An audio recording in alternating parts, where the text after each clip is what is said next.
which is a blessing. I wrote these words for Max's funeral, and thankfully her husband Martin went for an all-female cast, so I was surplus to requirements, which I was quite relieved about, because I was in no fit state to speak that day, being that it was hard enough. So I'm going to crack on, because I know we're tight for time.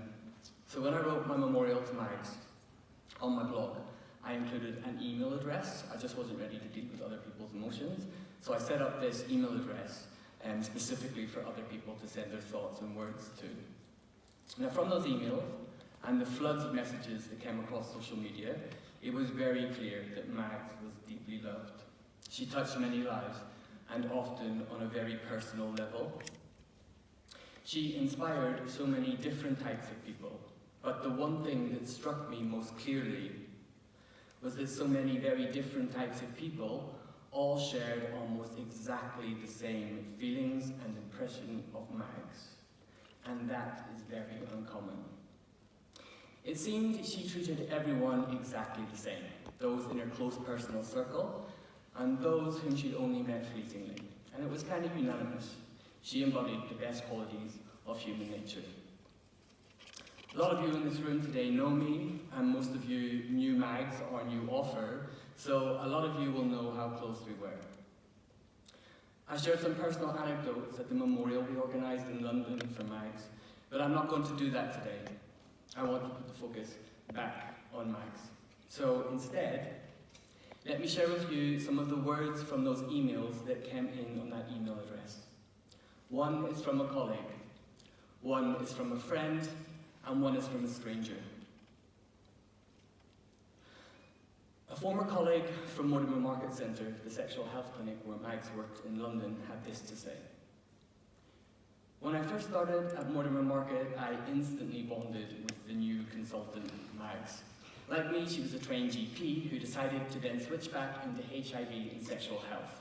We bonded over cycling, family, problems in general practice, and humour. I can honestly and genuinely say that the love, empathy, and respect she injected into every patient contact was admired by every one of her colleagues at Mortimer Market.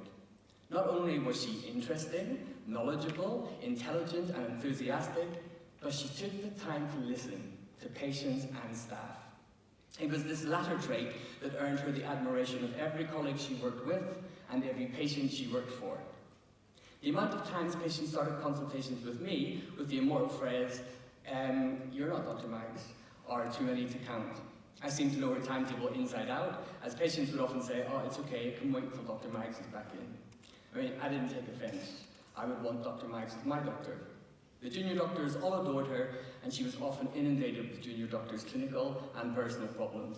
She loved that aspect of pastoral care that came with the job, and I too benefited from her kind advice, experience, and words. A friend of Mags had this to share. I knew Mags for a relatively short period of time, about 3 years, but I can safely say she had a big impact on my life. I've spent a lot of time thinking about Mags this week, and I've been struck by two big things. The depth of my sadness at her passing, and the extent of how she inspired me. I'm in the last few months of training to be a psychotherapist, and I too want to make a difference. Mags has taught me how to do that with love, humility, and a selfless desire to do good. I have a newfound confidence in standing up for what I believe in and never being afraid to do the right thing, even if it makes me feel uncomfortable. I will always have Mags to thank for that, and although my work will be very different to hers, that part of her will stay with me forever and will continue to do good work through my counselling work with others. And a stranger had this to say. My dear Mags, we never met, and I knew just a little of the work that you were involved in, but I felt compelled to write to you to thank you for everything that you did for us in the gay community. I want you, your family, and friends to know that your work on PrEP has had a huge impact on my life.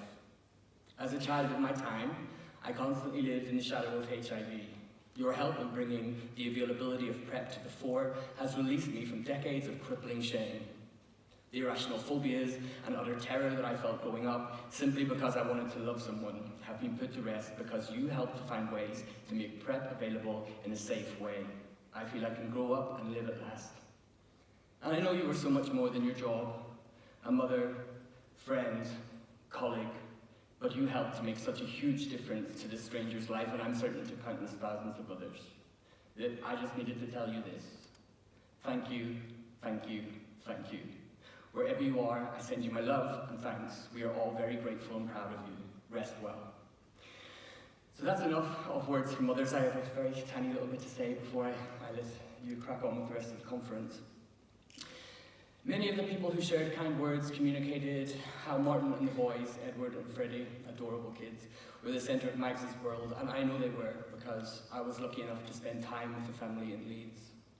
And people also understood what a juggle it must have been for her to have to split her life. She was a wife and a mother in Leeds, and a kick-ass prep advocate and doctor in London with us Whitelaws. We're so indebted for that, and I'd like to take this opportunity to thank Martin, Edward and Freddie for sharing her with us. And I'll finish with this. Mags loved rainbows, so I googled rainbows. A rainbow is a natural phenomenon which occurs when plain old sunlight is refracted and reflected through a raindrop. In other words, it is a beautiful, remarkable and vibrant thing that is created out of stuff that most of us don't even notice. An analogy which is very apt for Mags and how she moved through the world. Thank you for listening.